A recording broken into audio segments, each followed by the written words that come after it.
யாராச்சும் திரு செந்தில் பாலாஜி அவர்கள் பெரிய பெரியாரிஸ்ட் ஒத்துக்க முடியுமா? இதுதான் திமுக.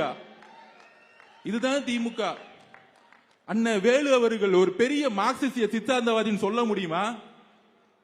மக்களே, இப்பொழுது தெரியுதா திமுக எங்கு வலுவிழந்திருக்கிறதுன்னு? இப்பொழுது தெரியுதா இங்கு ஏன் பிஜேபி வளர்ந்து கொண்டிருக்கிறது என்று? திமுகவுடைய ஊழல்கள் தான் பிஜேபியை வளர்த்துக்கிட்டு இருக்கு. இனி வெற்றி பெற முடியாது. ஏனால் உங்களை எதிர்த்து அரசியல் செய்யக்கூடியவர்கள் பிஜேபியிடம் சரணடைந்த தலைவர்கள் அல்ல. பிஜேபியை கடுமையாக துணிவுடன் எதிர்க்கக்கூடிய ஒரே தலைவர் விஜய் அவர்கள்.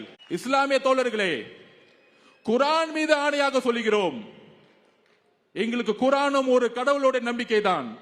குரான் மீது ஆணையாக சொல்லுகிறோம், எந்த காலத்திலும் பிஜேபியோடு எங்களுக்கு கூட்டணி கிடையாது, உறவு கிடையாது என்பதை அழுத்தமாக இந்த சேலம் மண்ணில் உறுதியுடன் கூறுகிறோம்.